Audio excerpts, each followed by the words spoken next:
Assalamualaikum warahmatullahi wabarakatuh. Selamat pagi, salam sejahtera semuanya. Sebelumnya makasih ini untuk yang telah berkumpul hari ini. Kita mau ngobrol-ngobrol sedikit tentang good versus bad practice nih di lingkungan kesehatan yang kira-kira ini mendukung atau menghambat terbentuknya smart governments.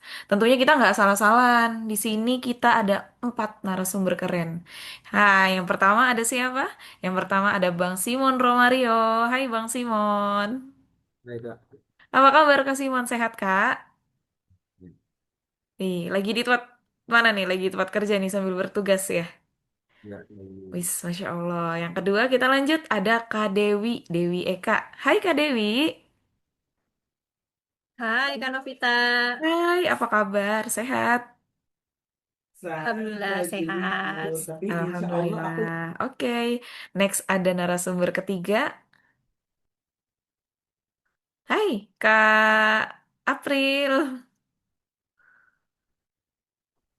Hai Kak, Hai, apa kabar Kak April? Sehat? Alhamdulillah sehat. Tadi ke skip, sorry. Kak Dewi berarti ini lagi ada di tempat kerja ya? Iya Kak Novita, kebetulan saya lagi tempat kerja. Oke, oke, oke. Kalau Kak April lagi ada di tempat kerja juga ini. Iya, sama lagi di tempat kerja Kak. Oke, lanjut. Ini narasumber kita yang keempat, yang terakhir. Ada Karenti. Hai Karenti. Hai Kak Novi, Hai, apa kabar? Sehat Kakak? Alhamdulillah sehat. Sehat. Oh, oke. Alhamdulillah. Ini di tempat kerja juga nih. Iya lagi di tempat kerja nih. Ih, Masya Allah. Emang narasumber kita tuh sangat apa ya, sangat totalitas ya. Sambil bekerja masih bisa menyempatkan waktunya untuk ngobrol-ngobrol asik di good versus bad practice di sini. Oke, langsung aja kalau gitu teman-teman ya. Kita start from good practice dulu kali ya. Dengan narasumber pertama kita ada Kak Simon. Kak, aku mau tanya deh Kak. Menurut kamu good practice, contoh good practice apa di lingkungan kesehatan yang mendukung smart governance? Coba Kak. Hmm, kalau menurut saya, Kak, salah satu good praktis di lingkungan kesehatan itu adalah penggunaan sistem resep elektronik dan antrian digital di rumah sakit. Karena dengan sistem ini dokter bisa langsung mengirim resep secara digital ke instalasi farmasi. Jadi pasien tidak perlu membawa resep kertas gitu lagi, Kak. Kalau eh, waktu mau menembus obat. Dan proses pelayanan bisa jadi lebih cepat. Oh iya sih, aku dulu inget banget sih, waktu kecil kan kalau berobat ibu harus bawa kertas lembaran, terus dibawa ke farmasi, dan itu nungguin lama banget sih.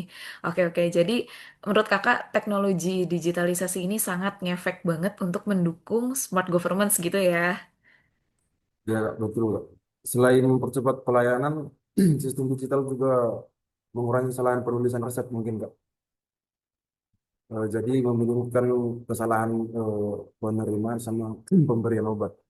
Begitu kira-kira, Kak. Oh oke, iya sih bener. Kan kalau udah terinput digital ya udah nggak ada lagi tuh membaca tulisan-tulisan yang sangat baik gitu. Oke, thank you loh Kak. Itu sangat apa ya? Bener juga ya gitu loh. Oke, kita next ke narasumber kedua nih. Ada Kak Dewi. Hai. Hai Kak Novita. Eh, sebenarnya masih di topik yang sama, yaitu tentang good practice. Contohnya apa nih di lingkungan pelayanan kesehatan yang mendukung smart governance kira-kira? Baik Kak Novita, terima kasih. Contoh lainnya sih kalau kayak di farmasi ya, itu tentang pelayanan informasi obat yang jelas kepada pasien sih Kak. Misalnya ketika tenaga farmasi itu kan tidak hanya memberikan obat, tapi kan juga menjelaskan cara penggunaan obat, dosis, waktu minumnya, dan efek sampingnya. Oh iya juga sih. Kadang kan eh cuma 3 kali 1 setelah makan. Loh, terus kalau saya makannya sehari sekali gimana dong?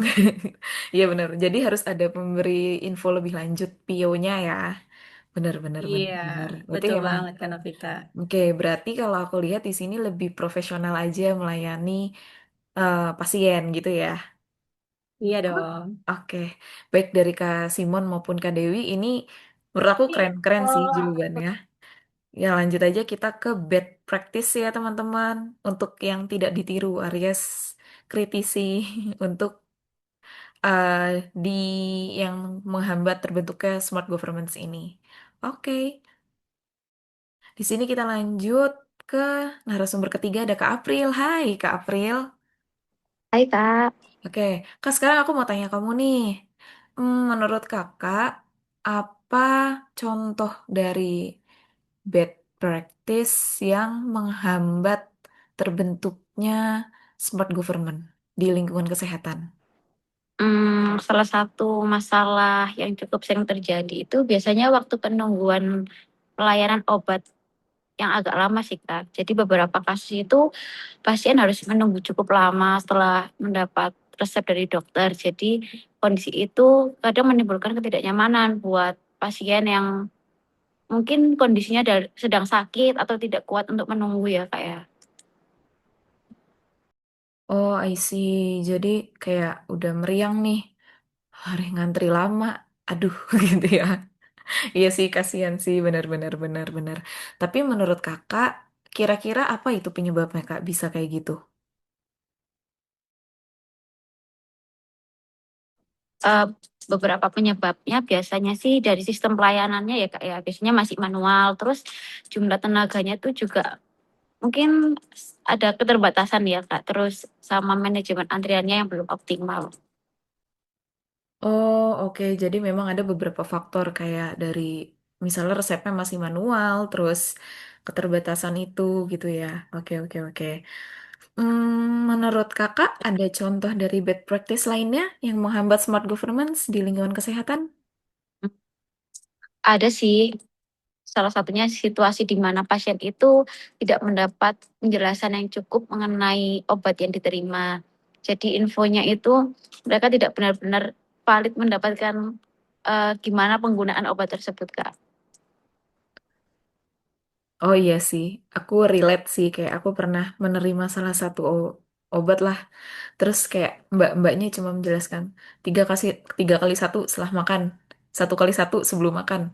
Sebelum makannya itu berapa lama sebelum makan atau setelah makannya itu berapa lama setelah makan kayak gitu mungkin yang dimaksud. Iya, betul. Oh oke oke oke baiklah. Kali ini aku mau tanya pendapat Karenti nih dari narasumber keempat. Nah makasih ya untuk April. Bisa. Heeh. Karenti aku mau tanya kalau dari terkendala tadi nih yang disampaikan sama Kak April. Kira-kira apakah ada strategi atau ada solusi yang bisa kita lakukan? Oke, terima kasih Kak Novi. Menurut saya ada beberapa solusi yang bisa dilakukan nih. Yang pertama, kita memanfaatkan teknologi digital seperti sistem antrian secara online dan resep elektronik untuk mempercepat pelayanan. Yang kedua nih, kita harus meningkatkan kompetensi tenaga kesehatan melalui pelatihan pelayanan publik dan komunikasi dengan pasien. Yang ketiga, kita bisa menerapkan manajemen ASN yang profesional di mana penempatan pegawai itu sesuai dengan kompetensi dan keahliannya. Dan tidak kalah pentingnya lagi, itu kolaborasi antar tenaga kesehatan nih, seperti dokter, perawat, apoteker, agar pelayanannya bisa lebih efektif. Itu sih Kak pendapat saya. Oh oke, jadi dari diskusi kita hari ini itu yang aku dapat adalah cara untuk mewujudkan smart governance karena kita lagi ngomongin lingkungan kesehatan ya. Berarti of course pertama inovatif, yang kedua profesional, yang ketiga yaitu memanfaatkan teknologi digitalisasi kayak gitu. Ini teman-teman sepakat ya? Oke. Kalau gitu, makasih banget untuk waktunya kali ini. Iya sih, aku setuju banget sih. Kayak praktek baik itu harus terus dikembangkan. Sementara yang kurang baik itu ya harus terus diperbaiki biar biar jadi lebih oke terus nih. Jadi lebih baik gitu. Makasih loh teman-teman. Di tengah kesibukan kerja masih mau datang kita ngobrol di podcast ini kayak wow banget, lancar-lancar, sehat-sehat semuanya ya. Terima kasih, dadah. Terima kasih juga Kak kita. Makasih Kak Novi.